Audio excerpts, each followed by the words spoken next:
Hello दोस्तों, आप सभी को अपने चैनल एग्जाम प्री में स्वागत है।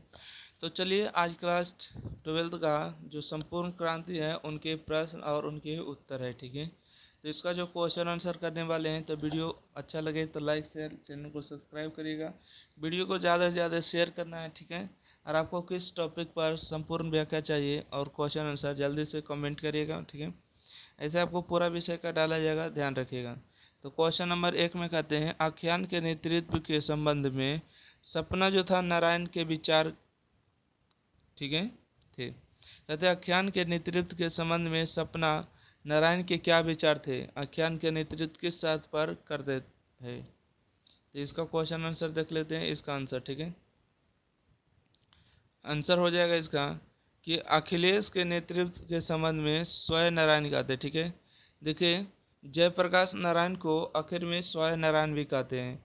मैं प्लांट की सलाह लानाइन अर्नीमेट बात सुनल छात्रों की बात अधिक से अधिक होगी। कहते कि जब सुनाइल होगी, ठीक है, जब वहाँ पर सलाह लिया जाएगा तो मैं छात्रों की अधिक से अधिक बातें सुनेंगे।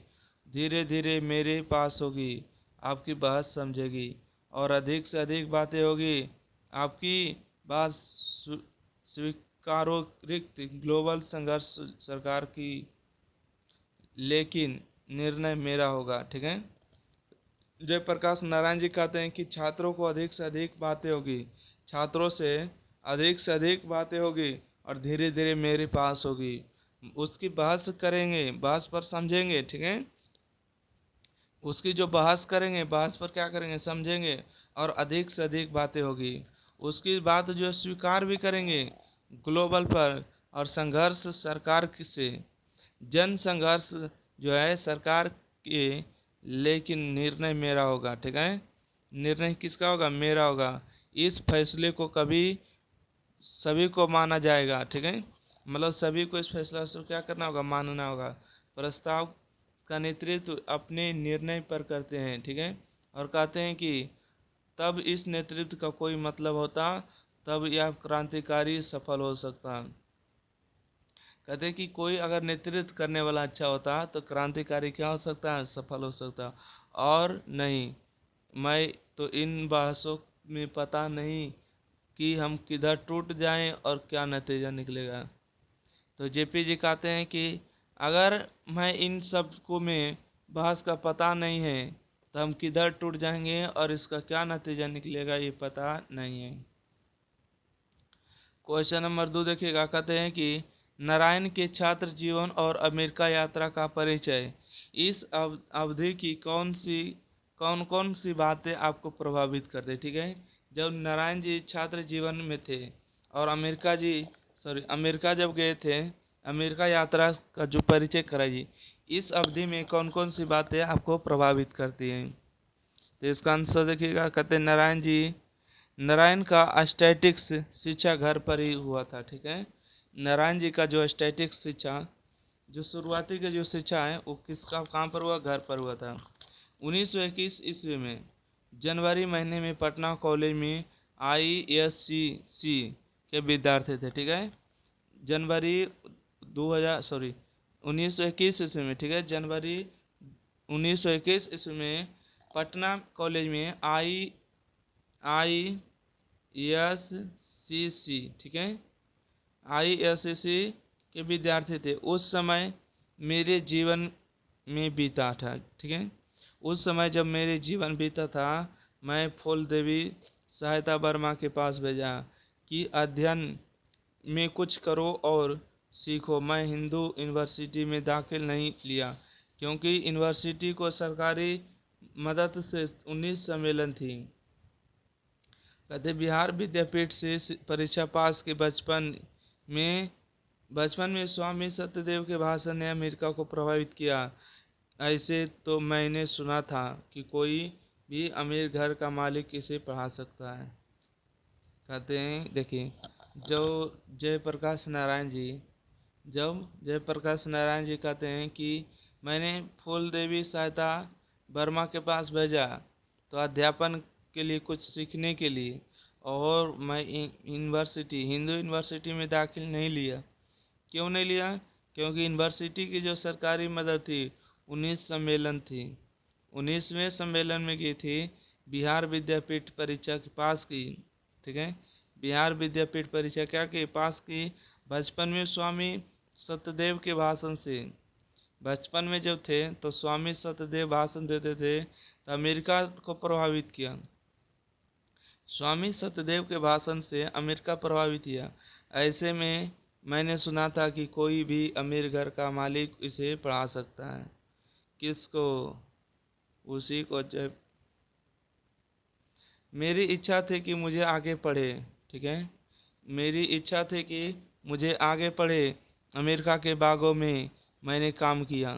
जयप्रकाश नारायण जी कह रहे हैं कि मुझे आगे पढ़ना था, इसलिए अमेरिका के बाग में काम किया, दुकान में काम किया, लोहे के दुकान में काम किया, जहाँ बिस्ट मारे गए लोग वहाँ स्टोर्स यानी स्टोर्स में काम करते थे। ठीक है, इतना भी करके जब यूनिवर्सिटी में पढ़ते थे तब भी वो पॉइंट में काम कर इतना काम लेते थे कि वे 2-4 छात्र छात्राओं की क्लास में खा पी लेते थे। ठीक है, मतलब इतना काम करते थे कि जो 2-4 छात्र और छात्राओं की क्लास में खा पी लेते थे। एक बिजनेस में कई आदमी मिलकर रहते थे। रविवार की छुट्टी नहीं, बल्कि 1 घंटा के रेस्टोरेंट होटल में पोर्टर, जिसको वेटर कहते हैं, वेटर का काम किया करते थे। समतुल्य 2-3 वर्ष तक 2-3 लड़के एक ही रजाई में सोकर पड़े। ठीक है, 2-3 वर्ष जो है, 2-3 बरस तक 2-3 लड़के एक ही रजाई में सोकर पड़े। ठीक है, जब बीए पास कर लिया तो स्कॉलरशिप मिला। 1 महीने बाद उनकी अनसॉन्टमेंट हो गया। 3 डिपार्टमेंट की ट्यूशन क्लास लेने गए। अमेरिका यात्रा में फ्लोरिड नारायण की निकी कैलिफोर्निया, बर्कले, विलिकंसन, मेडिसन आदि कई फलों का अध्ययन किया गया है। इस तरह अमेरिका में अपनी यात्रा पर जा रहे हैं। इस तरह से कौन बोले? जयप्रकाश नारायण ने बोले। ठीक है, कहते नारायण कम्युनिटी पार्टी में शामिल क्यों नहीं हुए? ठीक है, तो इसका आंसर देख देते हैं कि शामिल क्यों नहीं हुए थे।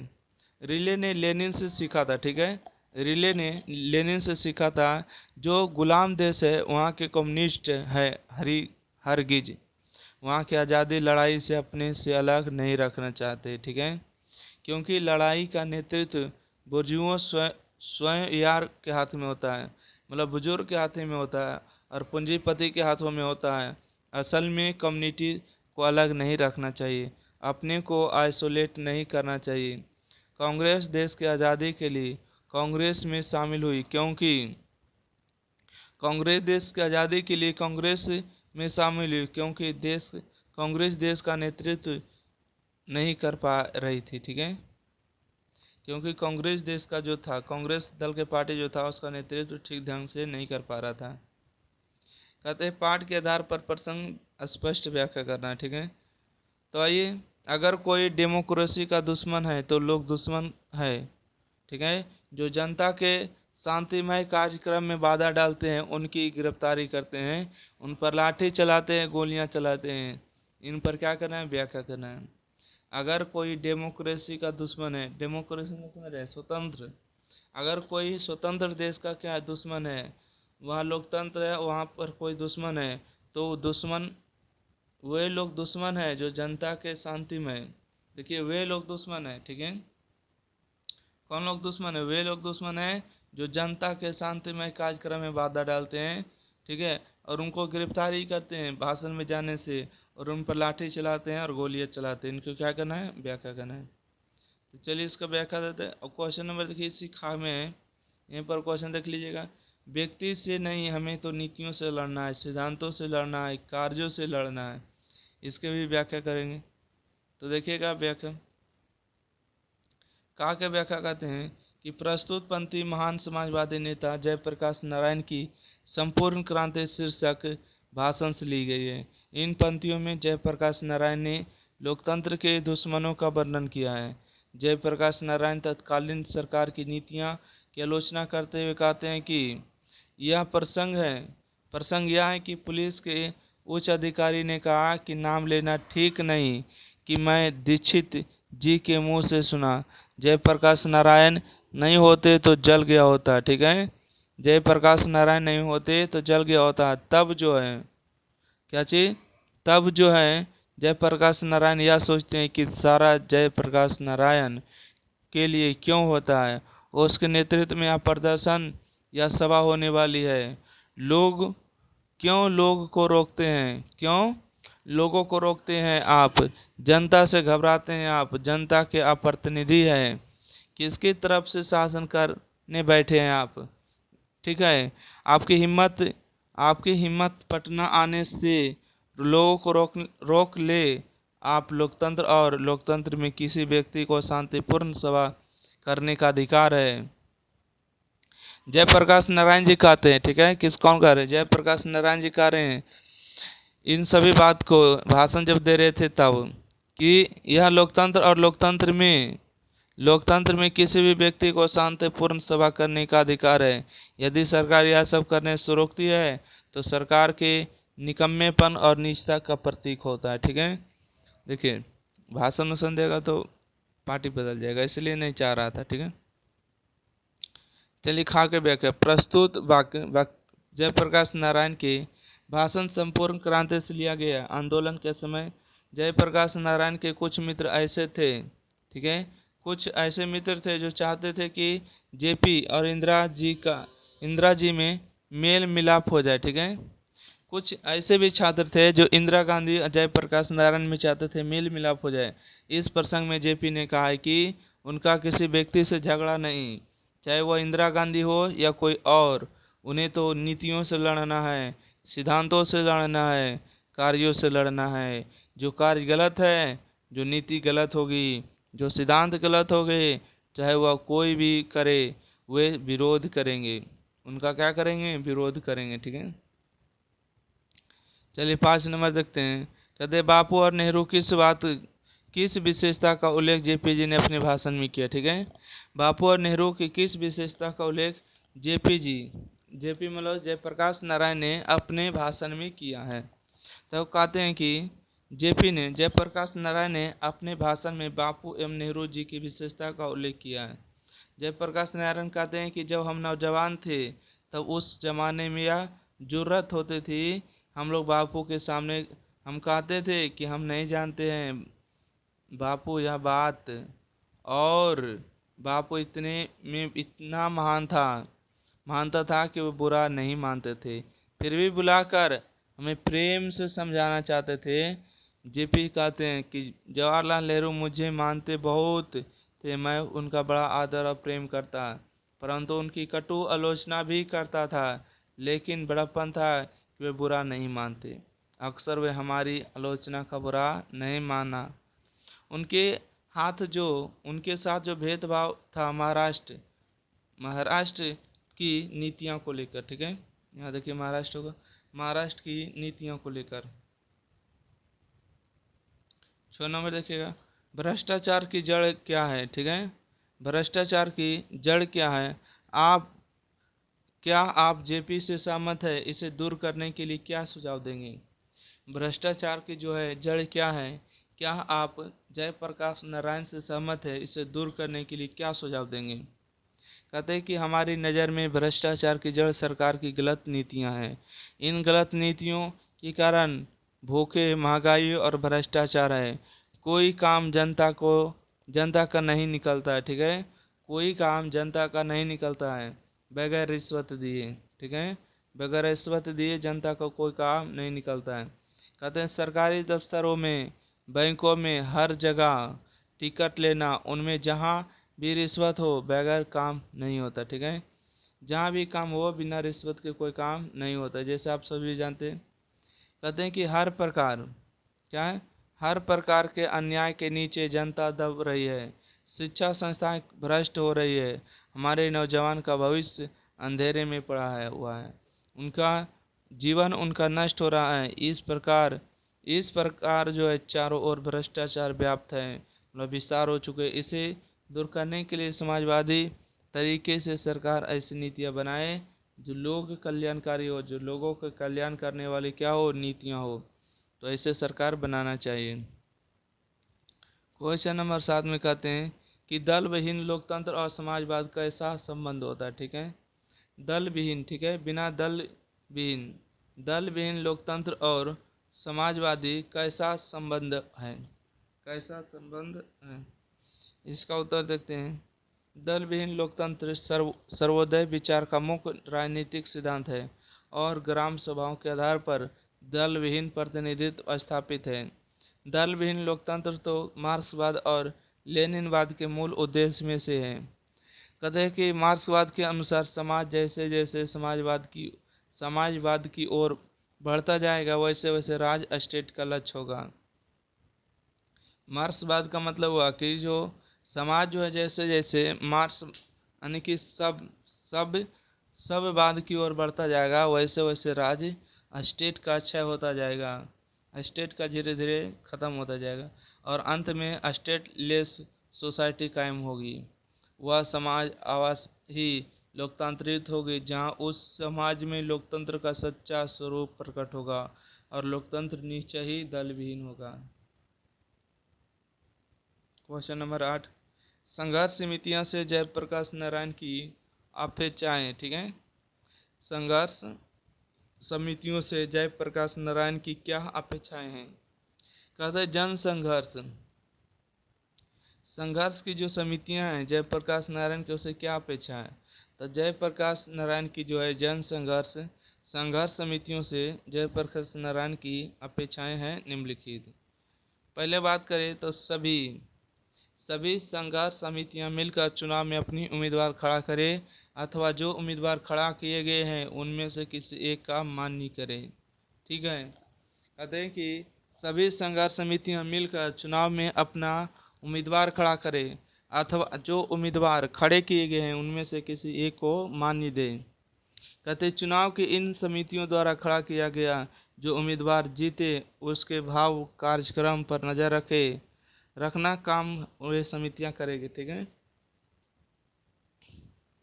कहते यदि कोई प्रतिनिधि गलत रास्ता चुनता है ये समितियां उनको इस्तीफा देने के लिए बाध्य करेगी। ठीक है, कोई भी प्रतिनिधि मतलब कोई भी राष्ट्रपति, प्रधानमंत्री, मुख्यमंत्री अगर कोई गलत काम करता है, ठीक है, गलत रास्ता चुनता है तो ये समितियां उनको इस्तीफा देने के लिए बाध्य करेगी, मजबूर करेगी। कहते हैं कि इन संघर्ष समितियों का काम केवल शासन के संघर्ष करना ही नहीं बल्कि समाज के हर अन्याय और अनीति के विरुद्ध संघर्ष करना होगा। कहते इन समितियां का कार्य सभी अफसरों तथा सभी कर्मचारियों से विद्यमान घूसखोरी के विरुद्ध संघर्ष करना भी होगा। कहते हैं कि जिन बड़े बड़े किसान ने बेईमानी की, ठीक है, जिन बड़े बड़े किसानों ने बेईमानी या फर्जी बंदोबस्तियां की उनका विरोध भी ये समितियां करेगी। गांव में तरह तरह के अन्याय होते हैं, ये समितियां उन अन्याय को भी रोकेगी। ठीक है, क्वेश्चन नंबर 9 कहते हैं कि जयप्रकाश नारायण के इस भाषण से आप क्या सबसे अपना प्रिय जयप्रकाश नारायण के इस भाषण से अपना सबसे प्रिय अंश चुने और बताएं कि वह सबसे प्रिय और सबसे अधिक प्रभावी क्यों लगा। हमारा सबसे प्रिय अंश निम्नलिखित है। मित्रों, अमेरिका के बागानों में मैंने काम किया, कारखानों में काम किया, लोहे के कारखानों में काम किया, ये जानकर मर जाते, क्या हो जाते, मारे जाते। ठीक है, मारे जाते। उन कारखानों में काम किया। जब यूनिवर्सिटी में पढ़ता था छुट्टियों में काम करके इतना कमा लेता कि कुछ खाना हम 3-4 विद्यार्थी मिलकर पकाते और सस्ते में हम लोग खा पी लेते। एक कटोरी में कई आदमी मिलकर रह लेते, रुपया बचा लेते, कुछ कपड़े खरीदने, कुछ फीस के लिए और बाकी हर दिन रविवार को भी छुट्टी नहीं। 1 घंटा रेस्तरां में, होटलों में या तो बर्तन धोया या वेटरों का काम कर लिया करता था। तो कभी कहते हैं शाम को रात का खाना मिल गया, दिन का खाना मिल गया, किराया वहाँ के मकान को हमको आया। कहते हैं कि बराबर 2-3 लड़के कितने वर्ष तक दो ही चारपाई में, मतलब कि बराबर में बात करें, 2-3 लड़के कितने वर्षों तक दो चारपाई नहीं थे, कमरे में एक चारपाई पर मैं और कोई ना कोई अमीर का लड़का रहता था। हम दोनों साथ सोते थे, एक रजाई हमारी होती और इस गरीबी में मैं पड़ा हूँ। इतवार के दिन, रविवार के दिन कुछ ऑड टाइम, जिसको आउट टाइम कहते हैं, या होटल में काम करता था, उसे छोड़ करके जूता साफ करने का काम कर, शू शाइन पार्लर में उसे ले करके कमोड साफ करने का काम होटलों में करता। जब बीए पास कर लिया और स्कॉलरशिप मिल गई, 3 महीने बाद असिस्टेंट या डिपार्टमेंट का ड्यूरियल क्लास लेने लगा तो कुछ आराम से रहा। इस बीच लोगों से पूछिए, मेरा इतिहास जानते हैं और जानकर भी मुझे गालियां देते हैं। यह अंश सबसे अधिक प्रभावी इसलिए लगा क्योंकि इसमें एक विद्यार्थी के कठोर परिश्रम और शिक्षा प्राप्ति के प्रति सच्ची लगन का चित्रण है। जयप्रकाश नारायण जी विदेशी में रह कर किन कठिनाइयों के बीच अपनी पढ़ाई की, इसकी मार्मिकता भी व्यक्त की है। क्वेश्चन नंबर 10 में कहते हैं, चुनाव सुधार के बारे में जयप्रकाश जी के प्रमुख सुझाव क्या हैं? उन सुझाव से आप कितना सहमत है? ठीक है, चुनाव सुधार के बारे में जयप्रकाश जी के प्रमुख सुझाव क्या हैं? उन सुझाव से आप कितना सहमत है? तो चुनाव सुधार के बारे में जयप्रकाश जी के प्रमुख सुझाव निम्नलिखित है। पहला बात करें तो चुनाव को पद्धति में आमूल परिवर्तन होना चाहिए। चुनाव पर होने वाले खर्च कम करना चाहिए। गरीब उम्मीदवारों के चुनाव में भाग लेने का प्रयास करना चाहिए। ठीक है, कहते हैं कि मतदान प्रक्रिया स्वच्छ और स्वतंत्र हो। उम्मीदवार के चयन मतदाताओं के हाथ वास्तव में हो। ठीक है, उम्मीदवार के चयन में मतदाताओं के हाथ वास्तव में हो। चुनाव के बाद मतदाताओं का अपने प्रतिनिधित्व पर अंकुश हो।